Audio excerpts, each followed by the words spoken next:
रामविलास पासवान जी की जयंती है। इस अवसर पे लखनऊ में एक प्रोग्राम हो रहा है, तो क्या कुछ कहेंगे आप?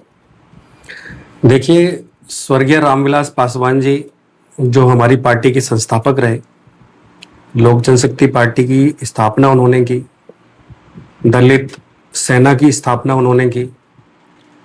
उनके जो विचार थे, उनके विचारों को जिनको आज हम फॉलो कर रहे हैं, उन्होंने सदन में एक बार कहा था, जो सिंधु सभ्यता को जी रहा है वो हिंदू है। यहाँ हिंदू का अर्थ किसी धर्म से नहीं है। जो भारत में है, जो सिंधु सभ्यता के साथ जुड़ा है, वो हिंदू है। उन्होंने सर्व समाज को साथ लेकर चलने का एक जो मैसेज दिया था हमारी पार्टी के थ्रू, जो उन्होंने जिस तरीके से समाज को एकजुट करने का प्रयास किया था, उसको देखते देखते आज ये जो पौधा था एक फलदायक पेड़ बन चुका है।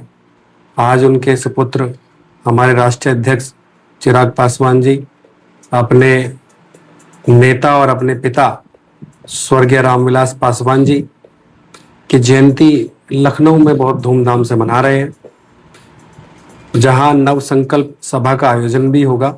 पश्चिमी उत्तर प्रदेश के साथ साथ पूर्वांचल, मध्यांचल और बुंदेलखंड के सभी कार्यकर्ता और पदाधिकारी वहां पर एक साथ इकट्ठे होंगे और उत्तर प्रदेश के अंदर जो संस्कार स्वर्गीय रामविलास पासवान जी ने दिए हैं पार्टी को, उन्हीं संस्कारों को आगे बढ़ाने का संकल्प लेंगे और उन्हीं संस्कारों के तहत उत्तर प्रदेश के अंदर चुनाव भी लड़ने की तैयारी करेंगे। अच्छा, दलित समाज के कुछ ही नेता जो हैं, जो जगह रामविलास पासवान जी ने पाई है वो बहुत कम लोग वहां तक पहुंचे हैं, तो इस बारे में क्या कहेंगे आप? देखिए, रामविलास पासवान जी की जो एक मुख्य विशेषता रही, उन्होंने दलित सेना का गठन जरूर किया, लेकिन दलित से मतलब उनका ये नहीं था कि किसी जातिवाद के साथ वो चल रहे थे या किसी जाति के साथ चल रहे थे। दलित से मतलब पिछड़ा। उनके लिए पिछड़ा दलित का मतलब है जो समाज में मुख्य धारा से जुड़ा हुआ नहीं है, जो मुख्य धारा से कटा हुआ है, वो चाहे किसी धर्म का हो, किसी समाज का हो, किसी जाति का हो, उन सबको उन्होंने साथ लेके चलने का प्रयास किया। उन्हीं सबको लेके साथ चल के हम लोग उत्तर प्रदेश में कहीं भी विजिट के लिए जाते हैं या किसी यात्रा पे जाते हैं, उनमें बहुत सारे लोग मिलते हैं, कुछ सरकारी नौकरियों पे बहुत सारे लोग मिलते हैं। सभी कभी कहीं से कोई बताता है कि हमें रामविलास जी ने इस नौकरी पे लगवाया था या किसी काम पे लगवाया था। उन्होंने किसी जाति धर्म को देख के किसी को नहीं काम दिलाया। अगर किसी को काम की आवश्यकता थी, उसकी आवश्यकता को देखते उन्होंने काम किया। इसीलिए उनकी लोकप्रियता आज भी लोगों के बीच है और मैं समझता हूं कि अगर पार्टी उनके विचारों पर लगातार चलती रही तो ये लोकप्रियता निरंतर रूप से बढ़ती रहेगी। अच्छा, चिराग पासवान जी अब यूपी पे सबसे ज्यादा फोकस कर रखा है उन्होंने, तो क्या सोच है, क्या आगे का जो है मिशन है, क्या आगे का विजन है? देखिए, यूपी को लेकर उनका जो विजन है वो बिल्कुल क्लियर है। हम लोग 403 सीटों पर चुनाव लड़ने की तैयारी कर रहे हैं और हमारा, यदि हम लोग गठबंधन में नहीं जाते हैं तो पूरी तरह से हम लोग जो हैं पश्चिमी उत्तर प्रदेश के साथ साथ पूरे उत्तर प्रदेश के अंदर सारी सभी सीटों पे चुनाव लड़ेंगे और सभी पे तैयारियां बड़ी मजबूती के साथ चल रही हैं। लेकिन यहाँ पे यूपी में बसपा और आजाद समाज पार्टी के रूप में एक मजबूत पार्टियां हैं दो, तो उनके सामने जो है लोक जनशक्ति पार्टी कैसे स्टेब्लिश हो सकती है? देखिए, ये जो पार्टियां जिनका आप नाम ले रहे हैं, ये सभी पार्टियां किसी एक जातिवाद के ऊपर काम करती हैं। इन लोगों का समाज से कोई लेना देना नहीं है। ये सिर्फ समाज को तोड़ने का काम कर रही हैं। आप देखेंगे आजाद समाज पार्टी जिस प्रकार से दलितों को, जो दलित युवा है, उस जाति के नाम पर जिस प्रकार से उनका दोहन कर रहा है, वो एक तरीके से उनको एक जो उनकी मानसिकता को भ्रमित करने का कार्य वो लोग कर रहे हैं। उससे जो लोग जान पहचान जा रहे हैं, जितना जल्दी पहचान जा रहे हैं उतनी जल्दी वो लोग पार्टी के साथ टूट जा रहे हैं। अपने अंदर देख रहे हैं कि बहुत सारे बड़े बड़े गुट पार्टी से उनके टूट जा रहे हैं। उसका कारण यही है कि वो लोग समझ पा रहे हैं कि ये लोग कर क्या रहे हैं। वो समय चला गया जब जातिवाद के ऊपर किसी भी प्रदेश के अंदर आप राजनीति कर सकते थे।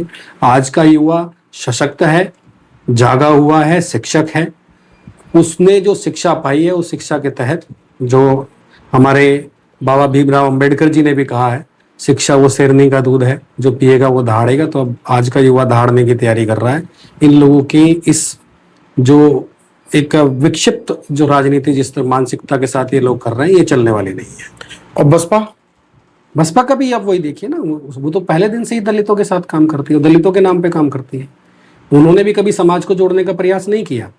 देखिए, समाज में अगर पहले कहीं कुछ कुरीतियां रही हैं तो वो कुरीतियां ये नहीं कि आज के समाज में भी चल रही हो। आज का युवा वो शिक्षा ग्रहण कर चुका है। आज वो कहीं पर भी कहाँ शोषण हो रहा है बताइए ना। आज का युवा कहाँ एक दूसरे के साथ, वो लोग जानते भी नहीं जाति क्या होती है, वो नाम से पहचान भी नहीं सकते वो किस जाति का है।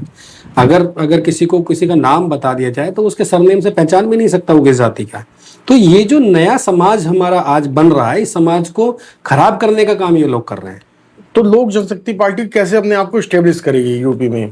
देखिए, लोक जनशक्ति पार्टी यूपी के अंदर हर एक युवा को साथ जोड़कर चलेगी। जैसे आपने बिहार में भी देखा होगा, हमारे जो सांसद हैं, जितने भी विधायक हैं, वो सभी युवा हैं। ऐसे ही जो सक्षम अच्छे युवा हैं, जिनके विचार, जिनकी सामाजिक को जोड़ने की सोच है, उन सभी को आगे लाकर हमारी पार्टी चुनाव में उतरेगी और बहुत मजबूती से मुझे लगता है कि हम आगे समाज को सुधारने का कार्य करेंगे। कल पासवान जी की जन्म जयंती है, इस मौके पे आप अपने जो कार्यकर्ता हैं, कैडर हैं, उनको क्या आप संदेश देंगे आप?